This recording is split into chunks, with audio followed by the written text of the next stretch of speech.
So I've got some free time and several requests for videos. So I'm going to try to do them right now. The first one I'm going to cover is someone wrote me about believers being angry towards God after losing a loved one. And this is kind of hard, to speak to. I've seen a lot of death in my life. All before I was a Christian, I lost about 8 relatives. Pretty much everyone that was close to me my entire childhood died before I was 14. So I've lost grandparents, great aunts, great uncles, great grandparents, all who lived right there with me since I was born, So I know what it's like to lose somebody, but at that age, grieving is so different because you don't really comprehend death for what it is. The person's just gone, I think that my grandmother was probably the most impacting in my life. I was 13. I was very, very close to her, and when she died, it was very hard.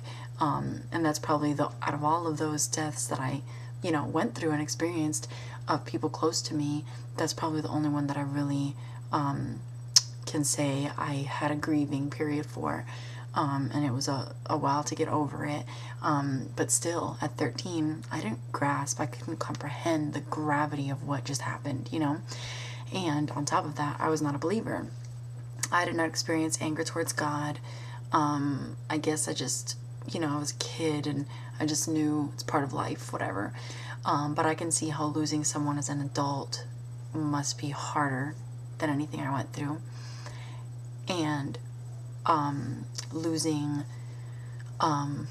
someone, if you're not a believer, I don't know where the comfort comes from, for that as an adult, especially, and if you are a believer, losing someone who is not a believer, that's gotta be so very hard. So it's kind of hard to answer this question because there's so many different categories. You can be a non-believer, then of course anger towards God is kind of whatever, it may or may not happen, just depends on the person. It doesn't really make a difference, they're not a believer anyways.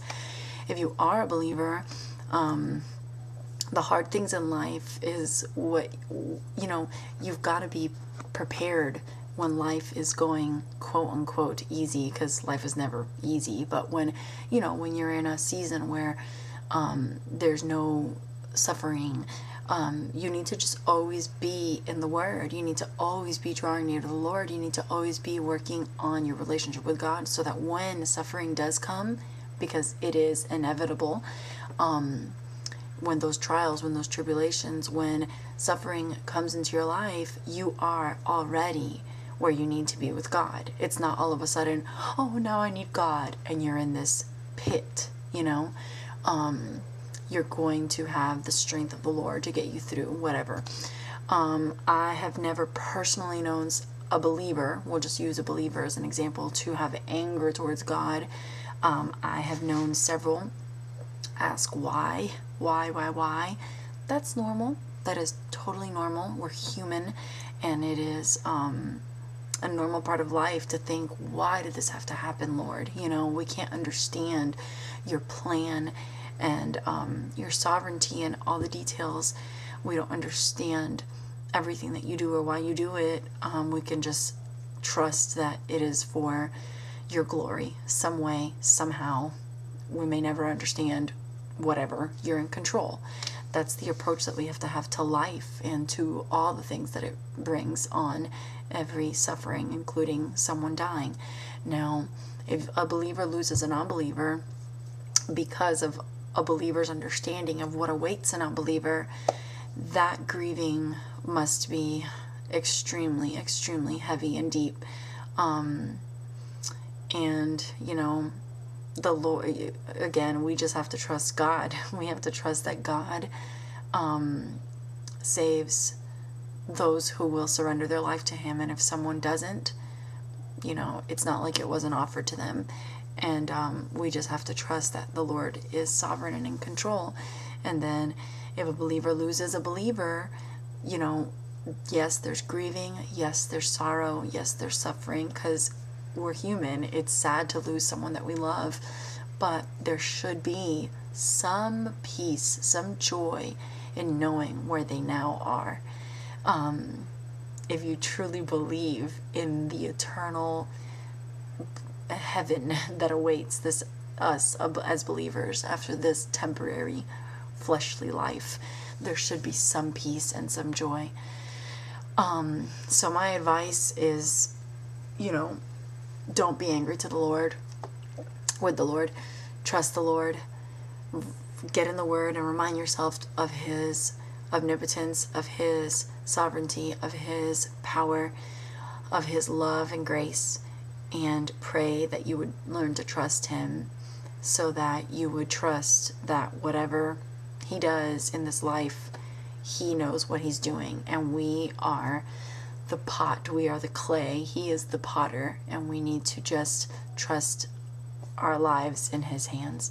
So that's really all that I have to speak to that. As far as believers losing believers, a great passage to look at is 1 Thessalonians 4:13-18. And basically it talks about what I just said, that as believers, we shouldn't grieve the way non-believers grieve when you lose another believer, because you know where they are. That is amazing. Yes, there's grievance. Yes, there's mourning, but there's also a joy. There's also a peace, because they are with Christ. Another one, Romans 6:4, just a reminder that we're buried with Christ, and just as Christ raised from the dead, we will be raised from the dead at the second resurrection.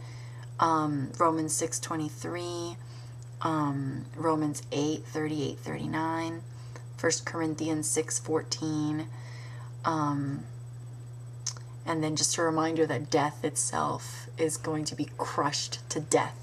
1 Corinthians 15:26, God will destroy death one day. One day there will be nothing but peace and joy. There will be no sin. There will be no death, because we will be with Christ for eternity.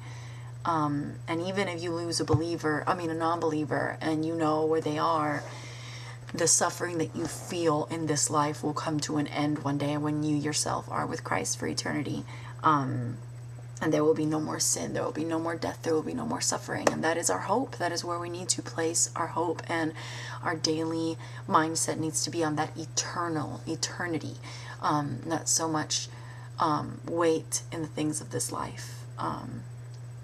For 2 Corinthians 5:1-3, there's way more.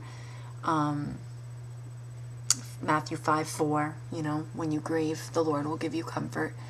So I hope this is helpful.